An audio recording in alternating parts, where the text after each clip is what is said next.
사무엘하 12장 1절부터 7절까지를 읽고 우리가 시작하겠습니다. 사무엘하 12장 1절부터 7절까지입니다.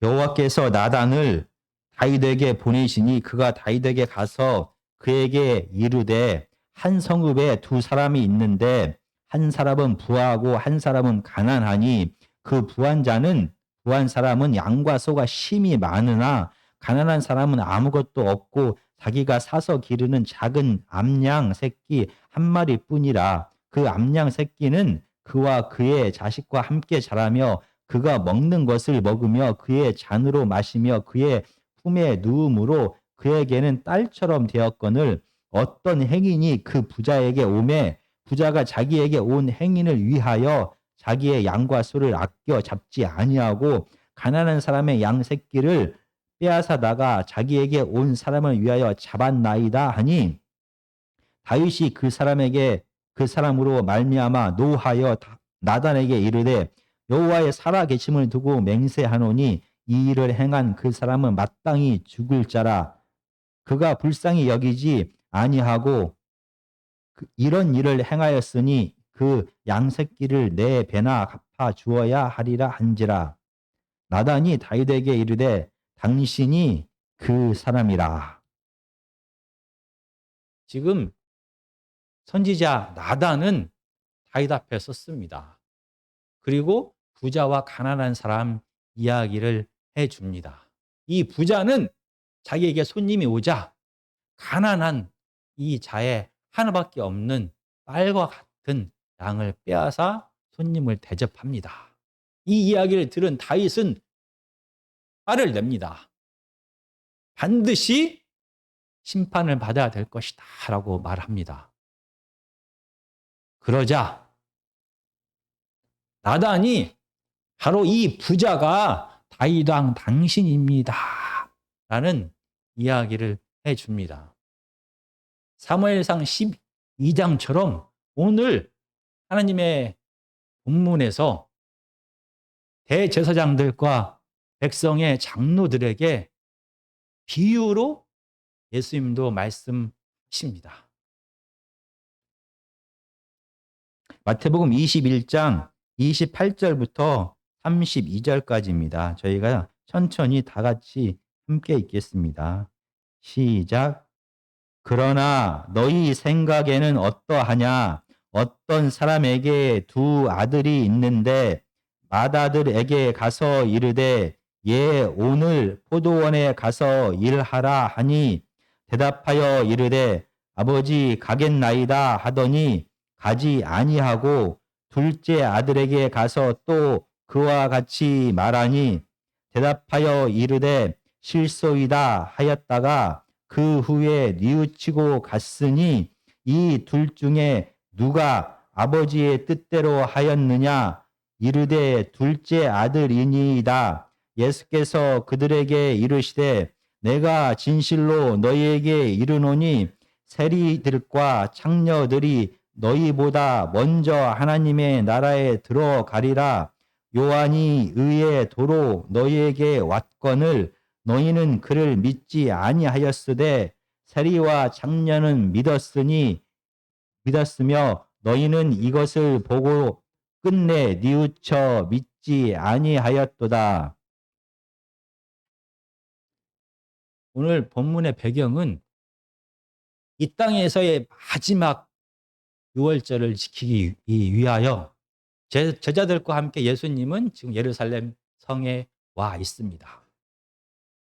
각 지역에서 유월절을 지키기 위하여 모인 많은 이스라엘 백성들 앞에서 하나님의 복음에 대하여 가르쳤습니다. 마태복음 21장은 다시 한번 이 성전의 주인이 누구인지 그리고 이스라엘 모든 백성에 대한 심판권이 누구에게 있는지를 성전의 정화 사건과 무화과 나무의 저주 사건을 통하여 예수 그리스도에게 바로 성전과 백성들에 대한 주권이 있다라는 것을 다시 한번 강조합니다. 그런데 마치 성전과 이스라엘 백성들의 종교 생활에 대한 권한이 원래부터 자기에게 있었던 것처럼 이 대제사장들과 백성의 장로들은 예수님 앞에 나와 당신의 권위가 어디서부터 왔는지를 물어봅니다. 예수님의 권위에 도전하는 것입니다. 그들은 겉으로는 예수님한테 성전과 이스라엘 백성들의 종교 생활에 대한 권한이 자격이 있는지를 묻는 것 같은데 사실은 그렇지 않습니다. 지금 그들의 지위가, 그들의 위치가, 그들의 필요가, 그들의 명예가, 그들의 감정이 예수님 때문에 침해를 받았다라는 것을 드러내고 있는 것입니다. 그들은 어떤 권위를 가진 자도 어떤 권위도 자기들의 이익과 자기들의 필요와 자기들의 명예와 자기들의 감정을 침해할 수 없다라고 강조하고 있는 것입니다. 이런 이야기를 들은 예수님께서 마치 선지자 나단이 다윗 왕에게 가서 비유로 말씀하신 것처럼 포도원의 두 아들의 비유에 대하여 말씀하십니다. 이 비유는 간단합니다. 아버지가 두 아들에게 똑같이 포도원에 가서 일하라라는 명령을 내리게 됩니다. 두 아들은 서로 다른 반응을 하게 됩니다. 첫째 아들은 예, 가겠습니다 라고 말하고 순종하지 않았습니다. 반면에 둘째 아들은 싫습니다 라고 했다가 뉘우치고 포도원에 가서 일을 하게 되었습니다. 이 비유를 마친 다음에 이 대제사장들과 장로들에게 예수님은 물어봅니다. 누가 아버지의 뜻대로 행했느냐라고 물어봅니다. 대제사장들과 백성의 장로들, 당시 유대 지도자들은 둘째 아들입니다 라고 말을 합니다. 그러자 선지자 나단이 이 부자 이야기를 듣고 부자의 행동에 대하여 분노하며 화를 낸 다윗에게 바로 이 부자가 당신입니다 라고 말했던 것처럼 이 첫째 아들, 아버지의 말에 순종하지 않은 첫째 아들처럼 당신들은 하나님 앞에 순종하지 않는 첫째 아들입니다 라고 이야기를 합니다. 왜 대제사장들과 장로들, 유대의 지도자들이 하나님의 말씀에 순종하지 않는 첫째 아들입니까? 구체적으로 이 비유의 말씀을 예수님은 풀어 주십니다. 포도원은 바로 하나님의 나라다라고 31절에 기록하고 있습니다. 그리고 이 두 아들 이스라엘 백성들은 하나님의 나라에 참여하라라는 명령을 함께 받게 됩니다. 첫째 아들은 바로 대제사장들과 장로들과 같은 유대 지도자들입니다. 둘째 아들은 바로 창녀와 세리와 같은 죄인들입니다. 그런데 이 비유를 말씀하시면서 첫째 아들 대제사장들과 장로들 유대의 지도자가 아닌 이 죄인과 같은 죄인인 세리와 창녀들이 먼저 하나님의 나라에 들어가게 될 것이다 라고 예수님은 말합니다. 세리와 창녀는 도대체 어떤 사람들입니까? 마태복음에서는 이 세리에 대하여 이야기할 때 마치 이방인들과 같은 수준으로 놓고 이야기를 합니다. 저희가 딱 그 한 구절만 살펴보면은 마태복음은 18장 17절입니다. 만일 그들의 말도 듣지 않거든 교회의 말하고 교회의 말도 듣지 않거든 이방인과 세리와 같이 여기라. 당시 이스라엘 백성들에게 이방인은 개와 돼지와 같은 자들입니다. 짐승입니다. 부정한 자들입니다. 그런데 세리 역시 이방인들과 똑같다라고 그들은 생각했습니다. 당시 배경 속에서 남성 중심의 사회 속에서 창녀는 죄인 중에 죄인입니다. 도저히 함께할 수 없는 자들입니다. 이렇게 세리와 창녀는 너무 더러워서 가장 이스라엘 사회에서 무시를 당하고 조롱을 당하는 자들입니다. 그들은 그들과 하나님의 백성인 이스라엘 백성 안에 들어올 수도 없는 자들이다라고 생각했습니다. 그런데 반면에 유대 지도자들은 누구입니까? 대제사장들과 장로들은 하나님으로부터 성전과 이스라엘 백성에 대한 신앙 교육에 대하여 위임을 받은 자들입니다. 그리고 이스라엘 백성들 전체가 그들이 유대교 지도자들이 하나님으로부터 이런 권위를 받았다라는 것을 인정했습니다. 그런데 그들이 너무나 더러워서 함께 할 수도 없고 가장 무시해도 좋을 만한 짐승과도 같은 세리와 장녀들이 하나님 나라에 먼저 들어가게 될 것이다 라는 이야기를 그들은 오늘 듣게 됩니다. 왜 같은 이야기를 같은 명령을 받았는데 첫째 아들과 둘째 아들이 아버지로부터 같은 명령을 받은 것처럼 같은 명령을 받았는데 왜 이 유대교 지도자들과 죄인들의 결과가 달라진 것입니까?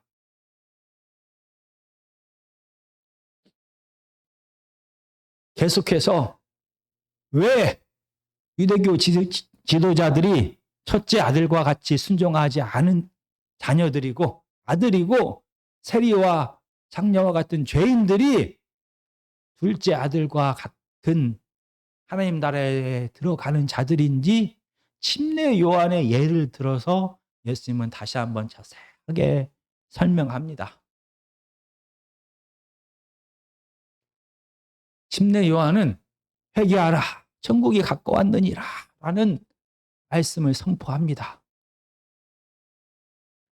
우리가 찾아보겠습니다. 마태복음 3장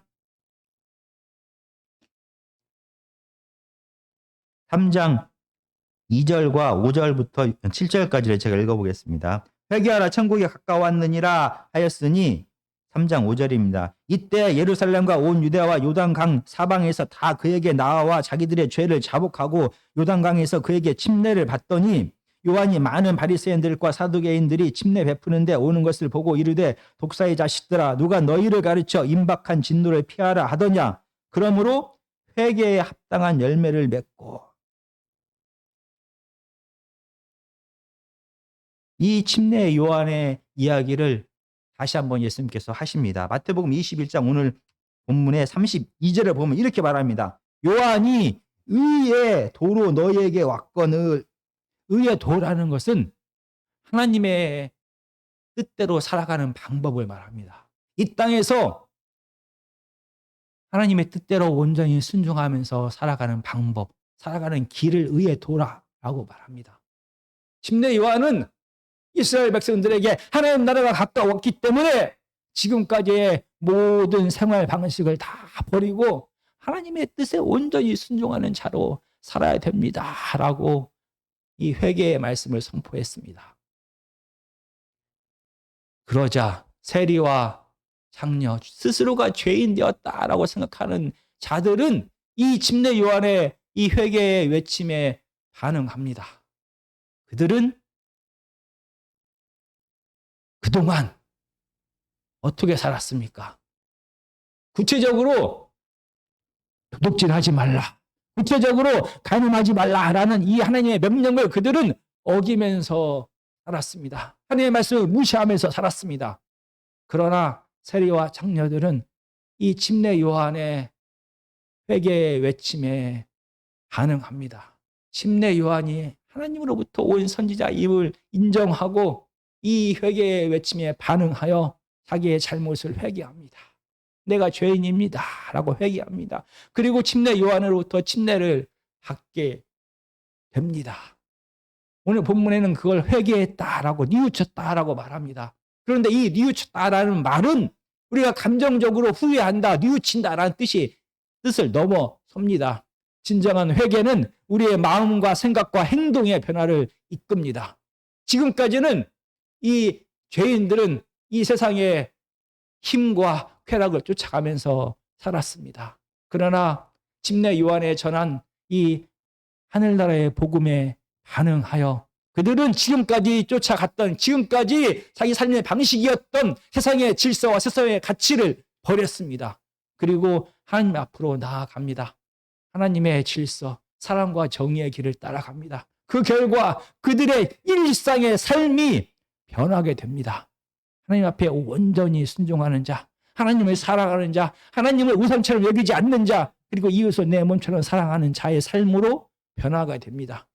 이것을 침례 요한은 회개의 열매라고 말합니다. 실질적으로 그들의 삶 속에는 이런 삶의 열매가 맺히게 되었습니다. 반면에 유대교 지도자들은, 대제사장들과 장로들은 침례 요한의 말씀을, 회개의 말씀을 거부했습니다. 그들은 침례 요한의 말에 반응하지 않았습니다. 왜냐하면 그들은 스스로가 회개할 것이 없다라고 생각했습니다. 거기에 더해서 그들은 눈으로 보았습니다. 오늘 32절 뒷부분에 보면 세리와 장년은 믿었으며 너희는 이것을 보고도 끝내 뉘우쳐 믿지 아니하였도다. 요한이 전한 이 회개의 말씀을 처음에 거부했습니다. 그리고 나서 보니까 자기들이 죄인이다 말하는 자들이 회개합니다. 그 결과 그들의 삶에 변화가 나타납니다. 회개의 열매가 맺히게 됩니다. 그들의 삶에 하나님의 성품을 쫓아가는 삶의 모습이 드러납니다. 그러나 이 회개의 열매를 보고도 그들은 의지적으로 끝내 회개하기를 거부했다라고 말합니다.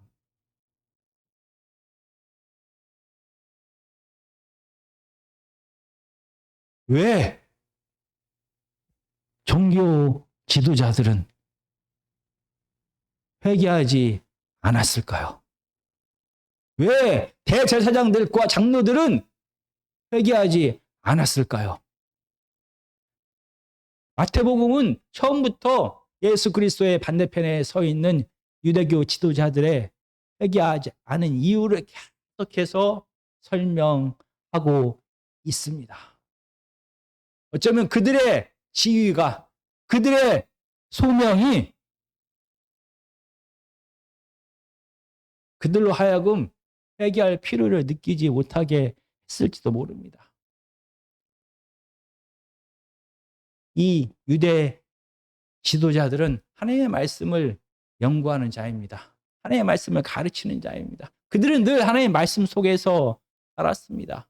그래서 그들은 그들 자신이 하나님의 말씀 안에 있다, 그들 자신이 하나님 안에 있다라고 착각하게 되었습니다. 그래서 더 이상 하나님 앞에 돌아갈 필요가 없다, 더 이상 회개할 이유가 없다라고 생각을 하게 되었습니다. 그들의 지위가, 그들의 사명이 하나님께서 그들에게 주신 성전에서 일하고 하나님의 말씀을 연구하고 가르치는 이 일이 그들로 하여금 그들이 회개할 필요가 없다라고 착각하게 만들었습니다. 또 다른 이유는 그들은 백성들과 구별된 삶을 실질적으로 살았습니다. 백성들은 온전히 철저하게 하나님의 율법을 지키면서 살지는 못했습니다. 특히 오늘 본문에 나오는 이 죄인들은 하나님의 율법을 무시하면서 자기의 쾌락이 이끄는 대로, 자기의 욕심이 이끄는 대로 살았습니다. 반면에 유대 지도자들은 그들과 다른 구별된 삶을 살았습니다. 그들은 금식하는 자였습니다. 그들은 구제하는 자였습니다.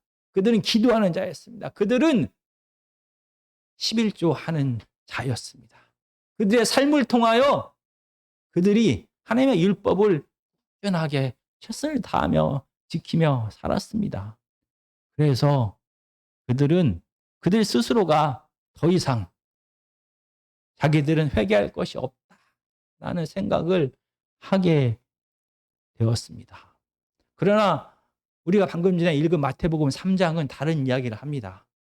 자기네들은 회개할 것이 없어서 죄인들이 요한의 회개의 외침에 반응하여 침례를 받는 것을 구경하러 나옵니다. 그들이 침례를 받을 죄인이 아니라 그들은 회개할 것이 없기 때문에 이 죄인들이 침례 받는 것을 구경합니다.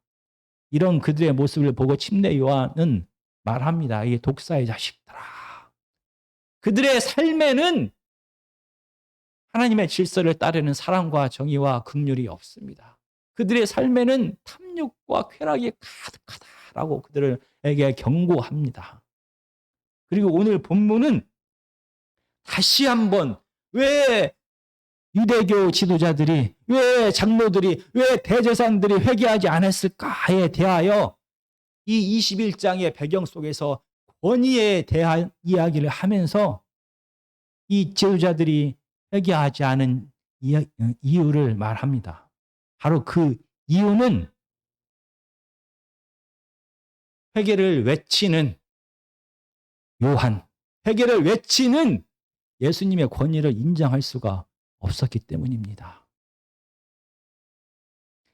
대제사장들과 장로들이 볼 때 침례 요한은 이름도 없는 자입니다. 어느 가문인지도 모릅니다. 제대로 받지도 않은 자입니다. 그런 자가 감히 하나님으로부터 교회와 이스라엘 백성들의 신앙생활에 대한 권위를 부여받은 자기들에게 회개하라라고 말하는 것입니다. 이 자격 없는 자, 무시해도 좋을 만한 이 자가 회개를 선포했기 때문에 이 대제사장들과 장로들, 유대 지도자들은 이 자격 없는 자를 도저히 인정할 수가 없는 것입니다. 그리고 이 자격 없는 자를 감히 하나님께서 보냈을 거다라는 생각을 하지 못했습니다. 사무엘하 12장 1절을 제가 다시 읽겠습니다. 여호와께서 나단을 다윗에게 보내시니. 사무엘하 12장 1절은 분명하게 하나님께서 나단 선지자를 다윗에게 보냈다라고 말합니다. 정말 다윗이 이 나단 선지자의 비유의 말씀을 듣고 회개의 말씀을 듣고 다윗 왕은 회개했습니다. 다윗 왕이 회개했다는 것은 첫 번째로 나단이 선지자임을 인정한 것입니다. 다윗 왕이 나단 선지자의 말을 듣고 회개했다라는 것은 나단이 스스로의 생각으로 자기에게 나온 것이 아니라 하나님께서 나단을 자기에게 보냈다라는 것을 인정했다라는 것입니다. 다윗 왕이 아무것도 아닌 것 같은 이 나단 선지자의 말을 듣고 회개했다는 것은 이스라엘의 진짜 왕이 자기가 아니라 여호와 하나님이다라는 것을 인정했다는 것입니다. 그런데 오늘 본문에 유대 지도자들은 침례 요한의 권위를 인정할 수가 없었습니다. 인정하지 않았습니다. 오늘 비유를 통하여 예수님께서 말씀하시면서 분명히 말합니다.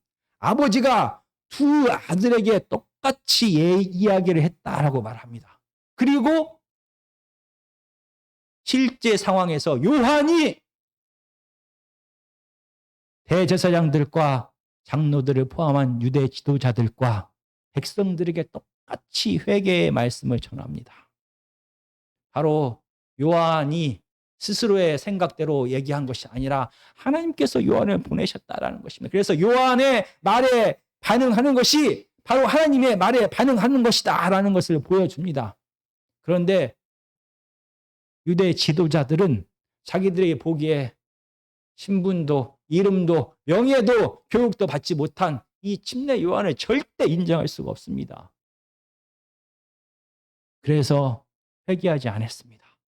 회개하지 않았다는 것은 침례 요한을 선지자로 인정하지 않았다는 것이고, 유대교 지도자들이 회개하지 않았다는 것은 침례 요한을 하나님께서 보내셨다라는 것을 인정하지 않는 것이고, 유대교 지도자들이 회개하지 않았다라는 것은 하나님을 진정한 그들의 아버지로 인정하지 않았다는 것입니다.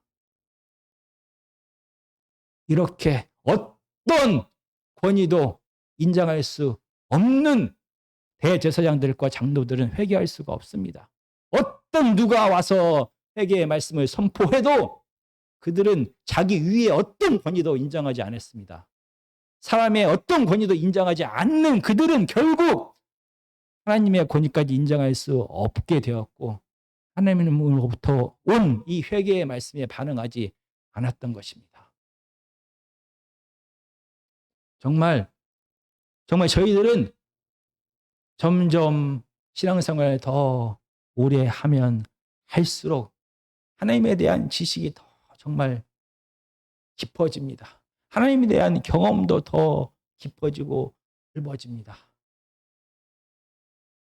사람들로부터 더 많은 인정을 받게 됩니다.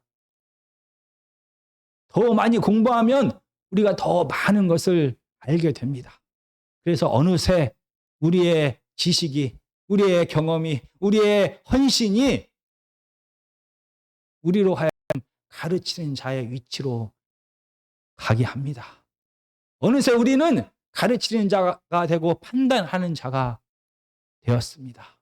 마치 바리새인들과 대제사장들과 장로들처럼 이제는 모든 사람으로부터 그의 지식과 그의 지위와 그의 위치가 판단을 받는 자가 아닌, 배움을 받는 자가 아닌 가르치고 판단하는 자의 위치에 서게 됩니다. 그 결과 정말 우리는 회개할 것이 없는 자, 배울 것이 없는 자, 다른 사람부터 판단받을 수 없는 자, 우리는 완전한 자의 모습으로 스스로를 착각하게 됩니다. 어떤 사람도, 어떤 완벽한 사람도 하나님을 완전하게 다 이해할 수 없습니다.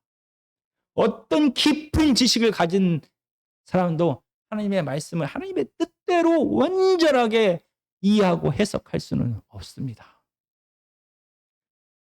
아무리 사람이 하나님을 깊이 있게 또 넓게 경험해도 완전하신 하나님을 다 경험할 수는 없습니다. 거기에 더해 우리 안에는 스스로가 하나님 되어서 내 모든 것을 내가 원하는 대로 하고 싶은 마음이 가득한 죄인입니다. 연약하고 한계를 가진 사람이 거기에 더해서 스스로가 하나님 되려는 이 죄성이 지금도 계속해서 역사를 합니다. 완벽하게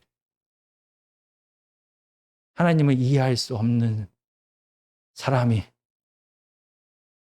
완벽하게 하나님을 경험할 수 없는 사람이, 완벽하게 하나님 앞에 헌신할 수 없는 사람이, 완벽하게 모든 걸 하나님의 뜻대로 행하여 죄인의 모습이 전혀 나타나지 않는 모습으로 살아갈 수 없는 우리 사람이 점점 시간이 지나면서 바리새인과 대제사장들과 장로들처럼 회개할 것이 없는 자, 다른 사람을 가르쳐야만 하는 자, 다른 사람을 판단할 수밖에 없는 위치에 서게 됩니다. 바리새인들과 대제사장들과 장로들, 지도자들의 가장 큰 문제는 그들 위에 어떤 권위도 인정하지 않았다는 것입니다. 어떤 사람의 권위도 그들은 인정할 수가 없었습니다. 그 결과 그들은 그들을 향하여 누군가가 가르치거나 회개의 말씀을 선포해봤자 그들은 절대 그 말씀을 듣지 않습니다. 왜냐하면 우리가 압니다. 나는 회개할 것이 없다라고 생각하고 나는 스스로 다른 어떤 누구로부터 판단받을 수 없다라고 생각하며 살아갑니다. 이렇게 어떠한 사람의 권위도 인정하지 않는 자는 그를 보내신 하나님의 권위도 인정하지 않는 것이 됩니다. 정말 우리가 보기에 부족해 보이고 연약해 보이고 무시해도 될 만한 이런 사람들을 통하여서도 하나님께서는 우리에게 말씀하십니다. 말 못하는 나귀의 입을 통하여 발람 선지자를 꾸짖었던 그 하나님께서는 사람을 통하여 우리에게 말씀을 전하십니다. 만약 어떠한 사람의 권위도 인정할 수 없어. 나는 하나님만을 믿어. 하나님의 권위만 인정해 라는 말은 믿음의 말이 아니라 잘못하면 이 말은 나는 내가 하나님이 될 거야 라는 말이 됩니다. 정말 회개하지 않는 자에게는 오늘 본문의 말씀에 하나님 나라에 들어갈 수가 없다라고 말합니다. 회개하는 자, 회개할 수 있는 자가 하나님 나라에 참여하게 되는 것입니다. 우리는 점점 우리 자신을 하나님 앞에 매일매일 세워야 합니다. 그래서 우리의 헌신에도 불구하고, 우리의 더 깊은 기도에도 불구하고, 우리의 더 깊은 순종에도 불구하고, 우리의 더 깊은 지식에도 불구하고 우리는 완벽할 수 없는 연약한 사람입니다 라는 것을 하나님 앞에서 늘 깨달아야만 하는 것입니다. 이렇게 우리가 죄인임을 깨달을 때 정말 하나님의 역사가, 하나님의 회개의 역사가 우리 삶 속에 일어납니다. 어떠한 사람의 권위도 인정하지 않는 자는 결국은 회개할 것이 없다. 나는 스스로 완벽한 자다라는 것을 고백하는 것이고, 이는 내가 하나님이다라는 것을 고백하는 무서운 죄가 됩니다. 정말 하나님 앞에 우리의 진짜 모습을 매일매일 바라보는 자가 되어야만 하는 것입니다. 하나님은 우리를 너무나 사랑하십니다. 그래서 다윗 왕에게 나단 선지자를 보낸 것처럼 이 유대 지도자들에게 침례 요한과 예수 그리스도를 보낸 것처럼 우리가 무시해도 좋을 것 같은 평범한 사람들을 통하여 우리에게 하나님의 뜻을 말씀하십니다. 우리는 믿음에 굳게 서서 흔들리지 않아야 됩니다. 반면에 우리 역시 실수할 수 있고 잘못 해석할 수 있고 잘못할 수 있는 연약한 사람이라는 것을 늘 기억하는 저와 여러분이 되기를 간절히 기도합니다.